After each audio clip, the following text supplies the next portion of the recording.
Good morning, afternoon, or evening, depending on where you're joining us from. Today, I'm very excited to talk to my good friend and a great security leader, Srinivas Mukkamala. So, Dr. Srinivas Mukkamala was appointed the CEO of Securin in May 2025, leading the company's strategic shift towards AI-driven cybersecurity leadership. And Srinivas, not only is he a great guy, but also he's one of the world's preeminent authorities on cybersecurity, artificial intelligence, with over 20 years developing advanced security technologies. As a founder and a former CEO of RiskSense, which was acquired by Avanti, he pioneered risk-based vulnerability management. He previously served as a chief product officer at Avanti and holds many board positions, including with the public and private sector. He was named the 2022 Cyberscope Top 50 Security Visionary, and he holds a PhD from New Mexico Institute of Mining and Technology. So Srinivas, it's great to have you. It's an honor, Alex. It's long due. I'm glad I'm here. We're going to have a great time today. So today we're going to talk about a super interesting topic, which is adversarial AI, the new symmetric threat landscape. So for decades, cybersecurity was an asymmetric game. Defenders had the advantage, resources, expertise, and time. But now we see that balance shifting because adversarial AI is changing the rules and creating a world where threat actors can move as fast and think strategically and strike as effectively as the defenders can. And this is what we mean by when we say cyber became a symmetric threat. Organizations now face an expanding AI-driven attack surface, new categories of risk, and are we really prepared for what's coming? Srinivas, thank you for being here. First of all, share, what does Securin do? Securin focuses on adversarial exposure validation. Again, our thesis is adversaries are intelligent. As a defender, you need to know what your offense is so you can better prepare for your defense. So the goal is all about looking at what your adversaries are doing, can do, and will do to an organization across all attack surfaces. That is your traditional compute, infrastructure, cloud, container, software application, and new attack surface like AI. What are your exposures? What is reachable? What is defendable? And how do you validate an existing exploit? And how do you look for new weaknesses that you can weaponize and exploit? So that's what Securin does. It's all about putting all these attack surfaces together and truly understanding an adversarial intent and what can adversary actually do to you. So how is AI making cyber threats symmetric? So this is a great question, Alex. I mean, you kind of touched on it, asymmetry versus symmetry. I mean, in traditional warfare, we understand the definitions. I have tanks, you have tanks. I have nukes, you have nukes. And that is the war you're seeing today happening geopolitically across the globe. However, there is a little undertone that smaller nations are able to deter, attack back with precision and with confidence using technology. Whether it's space, satellites, or AI, they're starting to use technology to their advantage. So this is where you start losing symmetry and start getting into asymmetry. In cyber, the haves and the have-nots had a symmetric advantage. If I'm a multinational, I spend $1 billion on cybersecurity, but a startup can't spend that, but the attacks are the same. However, with AI, now things are getting democratized, right? So when you start looking at the new landscape, while we look at symmetry on what can a defender do, what can adversary do, you'll also see the nation states playing this as a true, I would say, new information warfare. I can even go an extra mile and say this will be the new Cold War. AI wars are real. It'll be played at a nation state. It'll be played at an adversarial state. It'll be played at a corporate level. So this is where the symmetry, asymmetry come into play. And we're slowly moving from an asymmetry to a symmetric warfare. What explains the massive gap between threat awareness, right? Like many companies are definitely aware that attackers are using deep fakes. We can create a video which looks like you or me, but it's not. So all of a sudden, the phishing becomes much easier. You see in LLM tools like Hackstrike AI, where you no longer need to create sophisticated exploits, write scripts. You can just tell LLM, hey, can you please create this exploit for me? And LLM makes it easier for the criminals to do it. So a lot of people are aware of it, but people are still not prepared. Many people are bracing for daily AI attacks, yet only 37% of organizations have processes in place to be prepared. So what explains this massive gap between awareness and preparedness? So I love the way you articulated it, right? You said it, there is a massive gap. And let's step back and actually peel this. There is good awareness today. 5 years ago in cybersecurity, we lacked awareness. That's why we always said October is an awareness month, like how we do for breast cancer, right? We want to bring in awareness. However, awareness is just not enough. I mean, you have to internalize what that means. You need to have what we consider pre-diagnostics, preemptive, not proactive. With AI, the whole notion of proactive is just not enough. You have to start thinking about preemptive. How do I prevent it? I mean, proactive is already getting too late. Reactive is out of the door. The rate at which things are happening, the velocity at which an exploit can be developed, which is a definition of weaponization, and what can be used in exploitation, at the rate at which it can be used, and how broadly it can be used, is no more jumping. It's actually a pole vault, right? We can use big words. It's not exponential, it's geometric. It's just growing beyond imagination.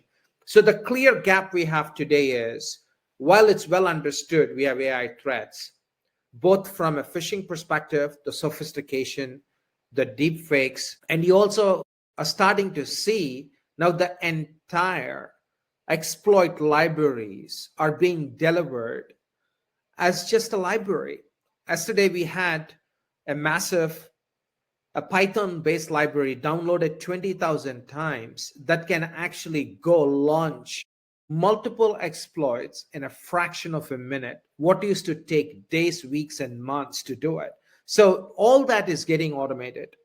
And that's where the gap is. So while the gap is understood, hey, things are getting automated, they're using it at a faster pace, but our defenses today, unfortunately, are still very siloed. Let me start with that, right? We're talking about platforms, we're talking about best of breeds, we're talking about consolidation. In that process, what happens is the consolidation is not a connected tissue yet. We are barely tying APIs to have a UI, but not really take actions on what the data really means. So there is a gap there. Whereas attackers have a first mover advantage. They don't have to worry about legacy. They don't have to worry about stitching APIs.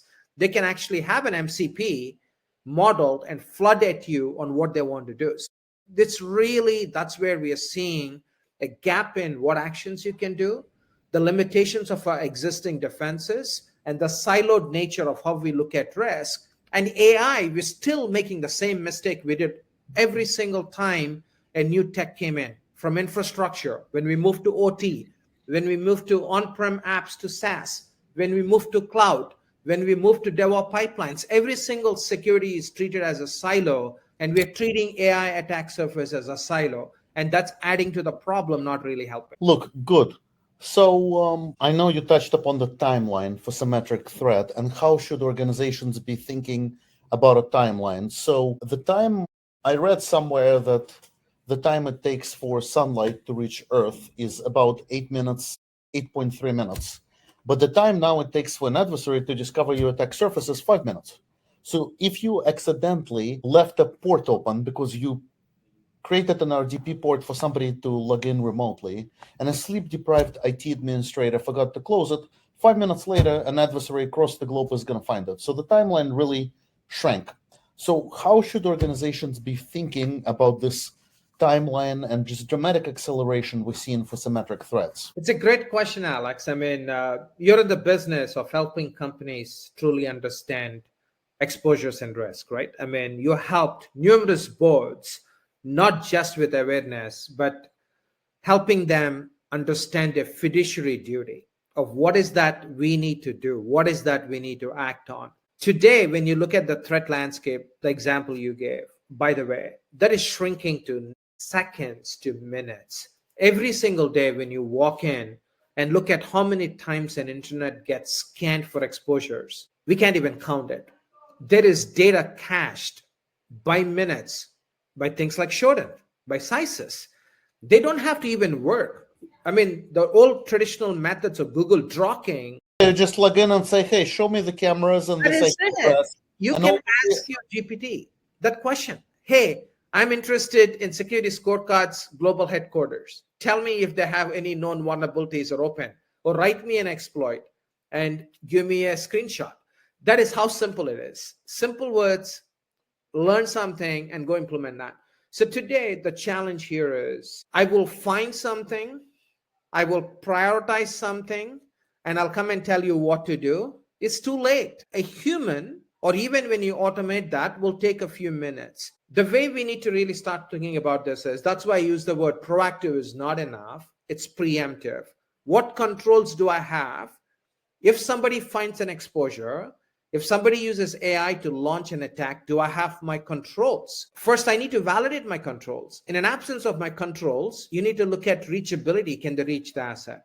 In an absence of reachability, and if they can reach, then you should look at, can they really get to that asset and they laterally move? And how far can they move? So you really need to start looking at outside in, inside out, from a macro perspective. If they find something from an outside, how deep can they go? If you're looking at an inside, how broadly they can laterally move and spread. That's where AI can really start looking at, rather than a linear attack path, it's going to start looking at a graph. Every node, every attack, every exposure becomes an edge, and you can traverse through the graph. So that's the beauty of where we're going, but it also scares the heck out of the defenders because they're not looking at the problem the same way the attackers or AI researchers are looking at. So it's clear that AI in general and the availability of AI tools is creating an entirely new attack surface that goes beyond traditional cybersecurity vectors. Can you help us break down this new attack surface for us? What are some other novel AI-specific attack vectors organizations need to understand? So let me break down the AI ecosystem. By the way, AI ecosystem is much more complex than what you typically look at your DevOps pipelines. A lot of people understand traditional compute, they understand SaaS a little bit, but when you go underneath SaaS, when you start looking at your pipeline, you have a parsing pipeline. You have Redis for key management, you have Kafka for queuing, you have Elasticsearch for search, and you have your different data stores, and you have your auth libraries you use. If you look at it, we're becoming more like an assembly factory rather than manufacturing, right? This is where the supply chain comes into play, which is very relevant to AI. We're in a rush to go deliver something. So what are we doing? We're taking a foundational model from XYZ. I mean, it gets worse. You're picking a model from China, a DeepSeek or a, because it's open enough for you to adopt to it. Or you're taking a version of a llama that somebody forked it, you don't even know what it is. Then you have your traditional known models. So you have your model, you don't understand what's in the model, you don't understand what's being trained with, you don't know what biases it have. So the three takeaways there are, you have data bias, you have an expert who trained it, the domain bias, and you also have an algorithmic bias. So you have to worry about biases. While we're talking about security with AI, you have another dimension, safety. The model is going to give you certain actions. You as a human have to apply your knowledge, your common sense to say, is that correct or wrong? Most of the times you believe what the system is telling. That is a real harm. And if you don't know what you're asking, and if you get an answer and you believe in it, you can create real harm to the society. So that's where the safety angle really comes in. I'll give you, by the way, a personal anecdote, which is very innocuous. But I was doing a keynote at a dinner for CISOs in Spain just a week ago. And I came with a set of fun bullet points about cybersecurity metrics. For example, that it takes 5 minutes for the adversary to discover attack surface, how the global attack surface is very concentrated. You have 150 companies comprising the global attack surface. So I created these bullet points for the speech that I was going to give. And then I wanted to insert something fun. So I put it into ChatGPT and I said, hey, In addition to these things, can you give me some type of a fun few bullet points about Spain? Like how many tacos or pinchos does an average Spanish person consume? Or hey, what's the size of the largest paella in Valencia that somebody ate? ChatGPT gave me my speech and gave me a few of those bullet points with references, looked very good, very legit, literally right before the speech, 30 minutes before I started researching, and I realized the statistics are false. So if I used it, it looked very legitimate. It looked very credible, very legitimate, but you have a lot of this hallucination because it's just completing a sentence. So very innocuous. But imagine now you start using it in other type of decision processes, which touches upon what you were just saying. Absolutely, Alex. Think about it. People doing self-medical diagnostics. How terrible that can be. Think about safety, critical infrastructure, emergency management. I mean, we are talking real impact to the society. So that is on the AI side, right? That's more data-centric, expertise-centric, and algorithmic-centric. Now let's focus on cybersecurity. What we found very interesting is we've been looking at these models. There's model security, there is MCP security, model context protocol security. Then, of course, there is the component-based security, the supply chain that goes into building an AI app. What we found when it comes to the model security was we define the success at which we can compromise a model. We call it attack success rate. And we also look at the intelligence of the model, graduate level Google proof Q&A, right? GPQA. How intelligent is the model in answering complex questions? What we found was most of the domestic models, again, I'll come back and touch on the policy, are really hard to break into. Great. This is a perfect cybersecurity example, M&M. You're hard outside, you're squishy inside. Hard to break in. Once you broke in, the post-exploitation, you can freaking do whatever you want. On the other hand, Chinese models like Qwen and DeepSeek, you can easily break in. Post-exploitation, you really can't do much. And we've been testing them left, right, center. Interesting. Research, right? I mean, I'll write it up as well. We found it fascinating to see we had never left our old M&M model, right? We can use egg as an example, M&M as an example. And the other thing, what we found even very interesting is we never stopped carrying a bad habits, even for a new technology like AI. CWE 20, improper input validation. We all know the reason we have injections today is exactly that. Why do we have SQL injections still today? It's unbelievable. What we found is the most impacting common weakness in MCPs, we looked at about 2,500 MCP servers, was CWE 20. Then we said, let's go back and actually take a look at the models. It was CWE 20. So when you look at your top 25 most programming errors, when you look at your WASP top 10, the exact same things we said as an industry we committed to, build in security, secure by design. We apparently forgot that that applies to AI as well, and we started carrying with us. The same weaknesses that led to the non-exploitable vulnerabilities, the same weaknesses that led to catastrophic breaches, the same weaknesses are continuing into AI. That's where I'm afraid that attackers will take super advantage of these known weaknesses, find CVEs, write exploits, and start taking down AI systems at scale. And we have seen that in the recent release of GPT-5, when they did their agentic framework. We have seen that with Anthropic's Claude. We have seen that with this big foundational model companies, that these are the known weaknesses that led to the known vulnerabilities, help the attackers truly write exploits at a much faster rate and take down multiple systems across the globe. So very fascinating. A lot of the boards of directors are really pushing the usage of AI.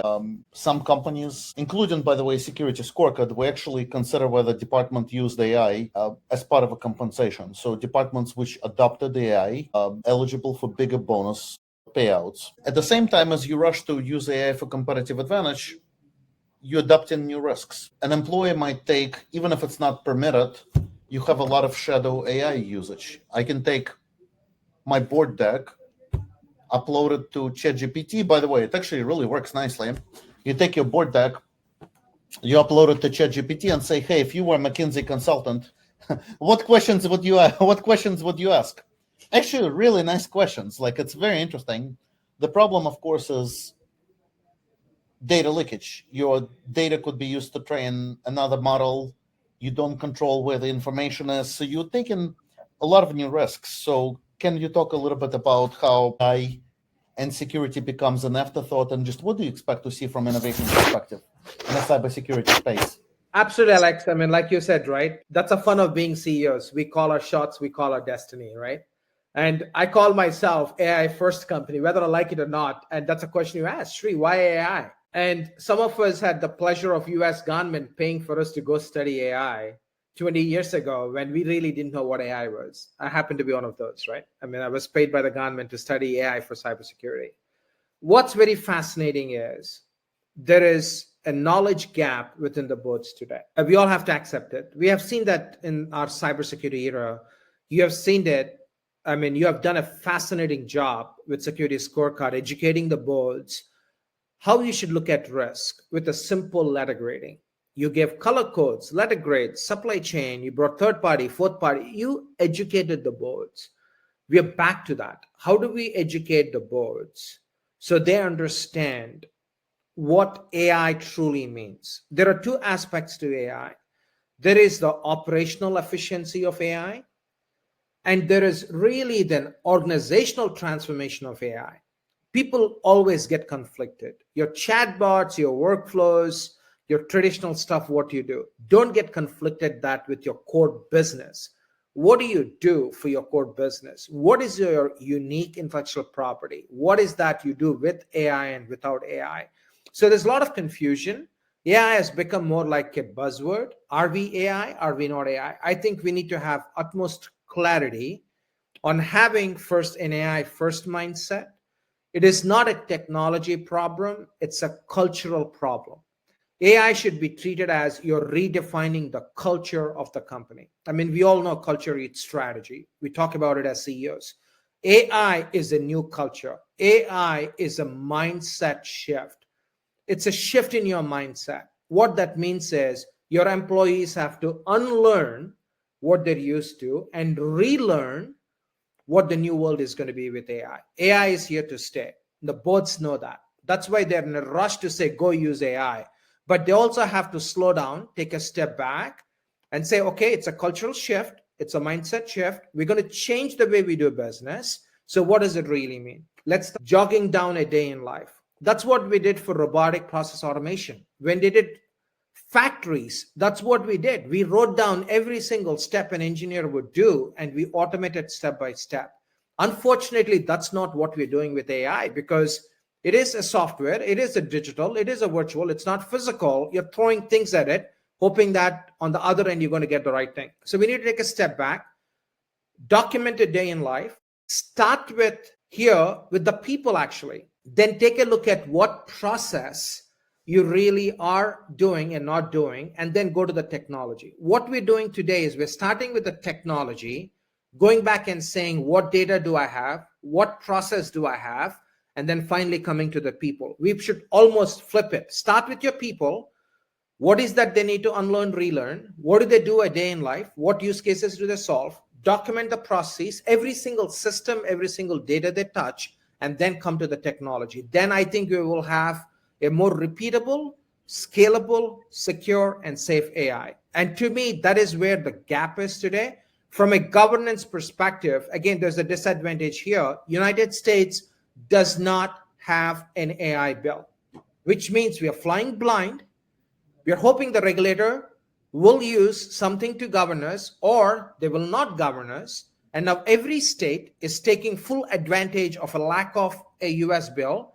We did that during our privacy days. We have 50 privacy bills when we could have had one bill for the country. Europe has a governing bill. China doesn't govern it.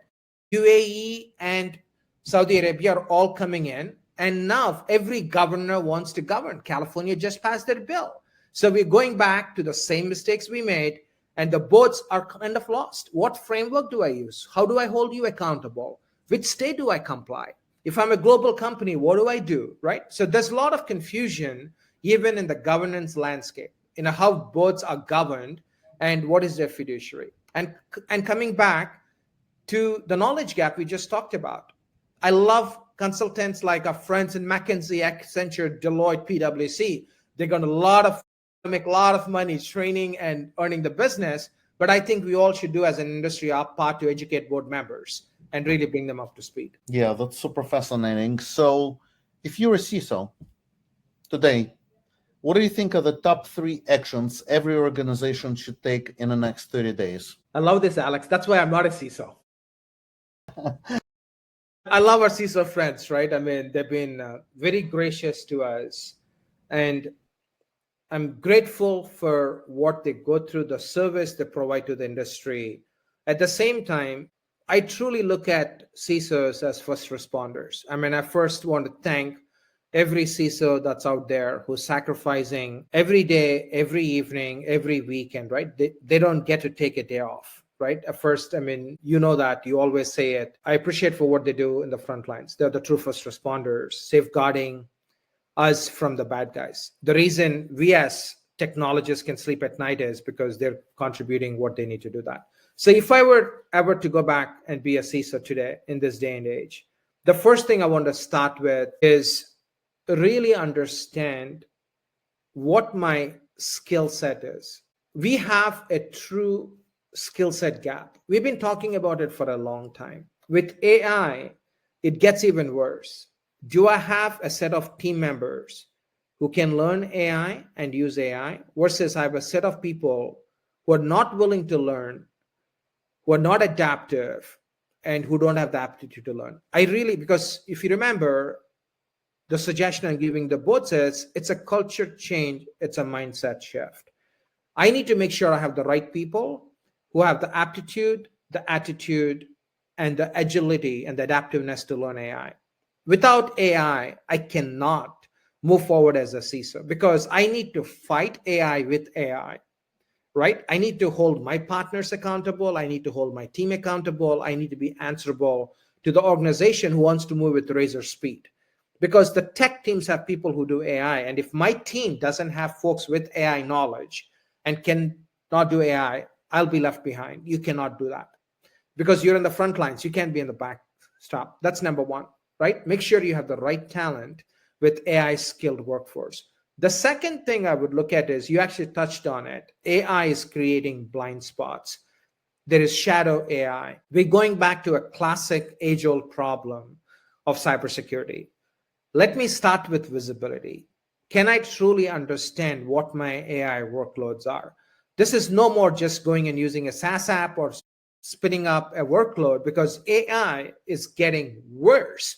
For every function, what you can do in an organization, I can have 50 shadow AI, right? I can open up your own computer with an MCP. Now I opened up the floodgates. So there's a lot that goes in AI. We're actually have complicated the problem exponentially from an exposure standpoint, from a visibility standpoint. As a CISO, I want to understand what my exposures are because of AI.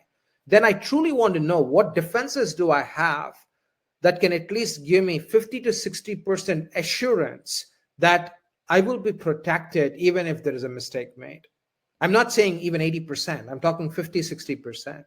Then I need to start thinking about who is my true partner in being able to understand the true risk and what measures can I put in place. So I'm moving more and more towards preemptive rather than reactive. At the same time, I will also have somebody on speed dial for AI incident response. I'm very carefully using those words. AI incident response is no more local, it's a global. And there are very few people who even understand what this means and who is that partner. And by the way, your traditional insurance might not even cover that. And I would go back and look at my risk management policies. I will go back and look at my coverage on what does it really mean from an insurance perspective. Finally, I would come back to the basics. How would I communicate my risk to the board? How do I quantify what do I need to really be that AI first with security and safety company? Then I'll also come back and size it to say what would be my communication to the board when I see an AI risk, because you can't do FUD anymore. You have to be really specific. You got to know when to put the brakes, and you got to know when to keep going. I love some of these insights. So we talked about the need to have governance, to have guardrails for AI. I completely agree, right? Like, because right now it's wild, wild west. People are uploading document to DeepSeek, to ChatGPT. DeepSeek probably a lot worse than ChatGPT, right? Because it's stored in China. But how would you say that? Like, how would you say we need to sequence governance and security for AI without slowing down innovation? Because attackers, they have an advantage. They're not worrying about data governance. They're not worrying about leakage. They're not worrying about bills and regulations. They're just doing stuff, right? Like, and we're at a disadvantage. Whereas you see of a company, on the one hand, you need to innovate. You want your people to use AI. On the other hand, if your company gets hacked, that's reputational damage. Like, how do we balance this delicate act of not slowing down innovation while putting the right controls and doing the right security investment for AI? Absolutely. It's actually a fascinating question. I get asked this because I serve as an independent board member for one of the country's largest utilities. And we happen to be on the border. We happen to control space assets. We happen to control some of the world's largest data centers that are doing AI, right? So I'm fortunate to see what's happening and where the field is going. At the same time, what is that you need to put in place? So there is no good answer for this. It's a balance, right? So that's the beauty of being in a country like United States, right? It's all about balance. We cannot pull back innovation and say it's a balance. We already lost the AI war, right? I'm saying this on camera, right? We spent billions of dollars building our foundation models. One fine day, DeepSeek comes out. Craters our stock market. Craters. The so-called chip makers to foundational companies, it put a question mark on ourselves. Are we behind? The answer is yes, we are behind. So this is where we really have to critically think. The world is flat. The world is not local. However, we are treating AI as a sovereign asset. We are saying AI has to be local. Unfortunately, that is not the case. AI travels much faster than anything we've ever seen in the past. It's not a physical thing. So taking all this into consideration, our only choice here is we should not stop innovation, because we will lose our economic advantage. Because end of the day, what are we trying to do? We're trying to provide a better, safer, secure society. You don't want to be the left behind, because that'll have consequences on medicine, that'll have consequences on food security, water security, climate, you name it, right? These are all downstream things if you lose your innovation advantage. So we can't stop that. However, we can't be always playing catch up. We will play catch up to some degree, but what we really need to do now is at least have a sense of where are we using, what problems are we solving, what are the true risks because of AI. And that's where we can start thinking about solutioning, because unfortunately, this will be surgical in nature. It'll be different for a different sector. So this is no more a generic thing. It'll be sector specific. On the flip side is, for cybersecurity, this is the best thing we ever got. We always look at relational databases. We look at individual silos. Now we can bring all this attack surface together as a graph and start looking at how would attackers traverse from a workload to another type of a workload. At the same time, how would they look at exploit combinations? How can they make it so complex the tools can detect? So all those things can be studied, understood, trained, and better prepared. So I'm very bullish on AI for cybersecurity, where we can use AI to do better work and deliver value to our customers. On the other hand, I'm very nervous. How do I go secure AI? That is something, it's in our early innings. We all are studying it. Unfortunately, the industry did not do a lot of justice. All the startups were gobbled up by the big guys. You know this, you always used to kid with me. You're going to have a good time with your acquirer. Some of us chose to work. Some of us take a short break when you're founders. But the problem with that is your founding principles kind of take a back seat and you're not solving the hard problem. So we are in that infancy. I want the founders to stay where they are and continue to solve some hard AI security problems. I got one more question, and then we're gonna shift into the rapid fire questions. So look, science fiction hypothetical question. You've done your PhD, I've done my PhD. You can envision a future where AI becomes smarter than people who have PhDs, able to make autonomous decisions. Are you bullish? Are you bearish on the future? Do you feel like AI is gonna take over the world? Or do you feel like it's just going to create jobs and create opportunities and make life of defenders better? Or do you feel like it's going to be just a part of it, just like 20 years ago we said I'm an internet company, now everybody's an internet company and everybody's going to be an AI company?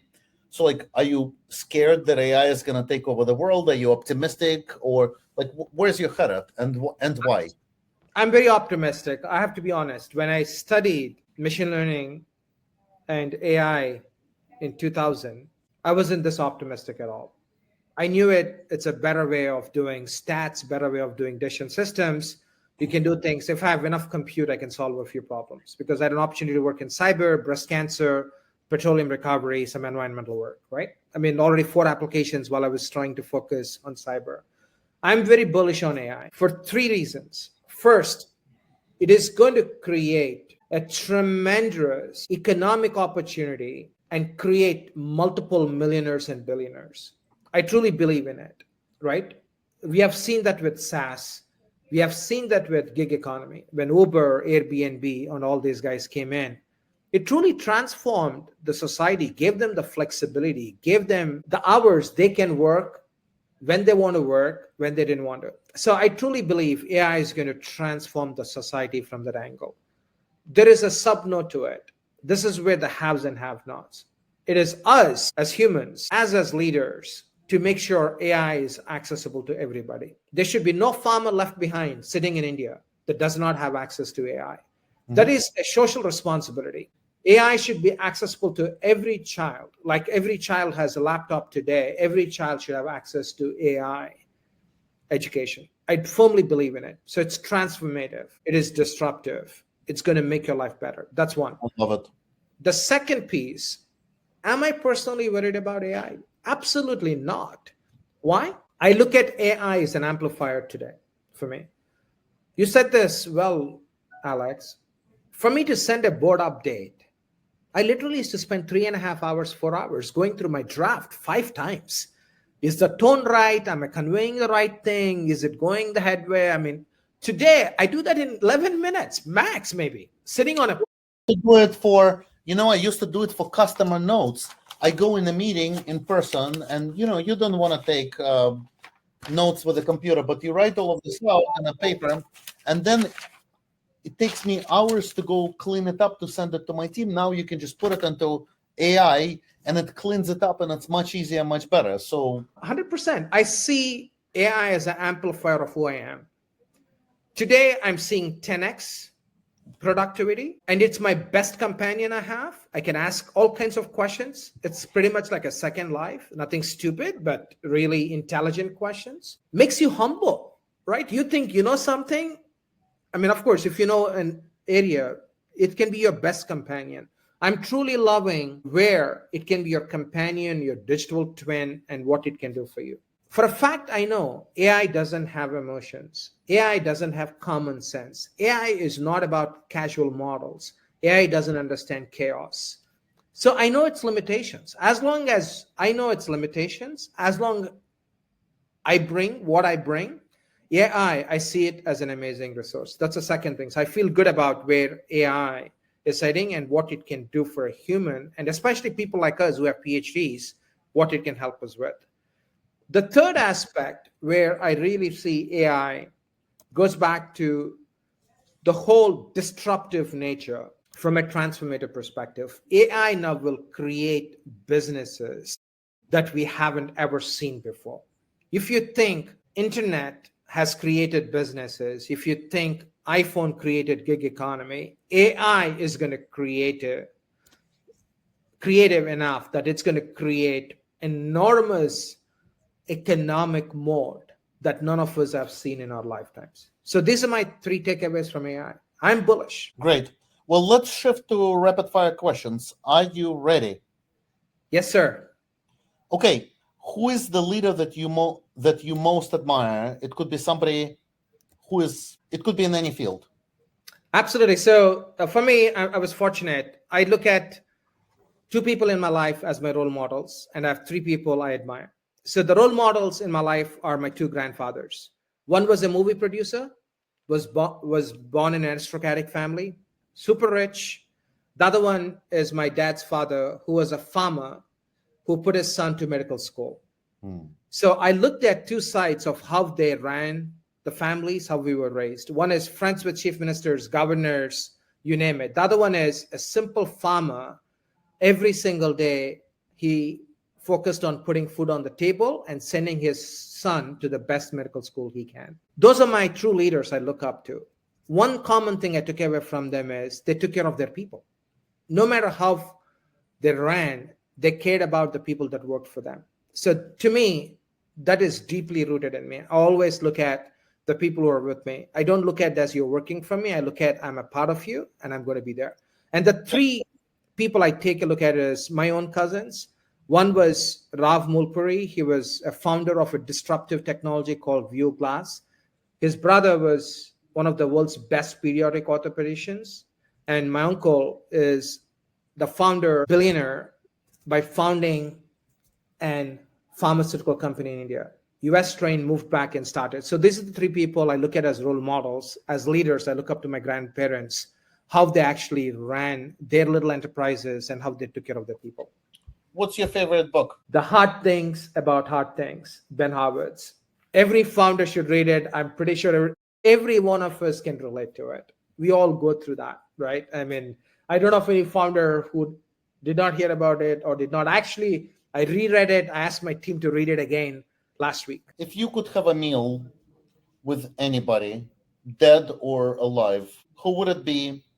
What would you discuss? And what food would you order? I love this. I mean, I think, again, I'm very biased. You can see I'm very family oriented.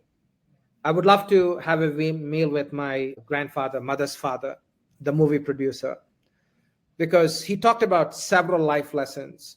He had a lot of money. At one point, he didn't have any. And he shared the examples of how humans rotate around you when you have money, and when you are not in power, when you don't have money, how they treat you, right? Really, I want to sit down with him and cherish his learnings and what I take with me today. That's one thing. The best meal I would order is crab masala, right? It's a South Indian delicacy. I would love to have crab masala. In New York, we should do it. And the topic I want to talk about is wealth and distribution of wealth, because he always used to talk about it. And one thing he always said to me is, wealth is an instrument. He said, don't ever get attached to it. You have money today, go spend it to your heart's content. Tomorrow, when you don't have money, don't ever look back and say, I don't have money, but still live the same life like a king. That's what he used to say. With money, you should be a king. Without money, you should be a king.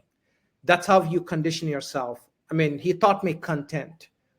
And that's the topic I want to sit down and talk about it. What were those? I was too young to even understand it. Now I kind of start connecting those dots. And the last question is, if you could have any superpower, what would it be and why? This is an amazing question, Alex. No, I mean, if I have superpower, I mean, I will create enough energy so we can do quantum and AI. No, I mean, that's the nerd in me. But if I had the superpower, I truly believe there should be no human being on earth that should starve and not have basic clean drinking water and have basic healthcare. I would focus on healthcare, clean drinking water, and food on the table. I would make sure every human being has these three things. I love it. Thank you, everybody, for joining us. In case you missed a part of this discussion, this fireside chat will be available on our YouTube shortly after we conclude. Srinivas, really enjoyed it, really loved it. Big thank you to you. Thank you, Alex.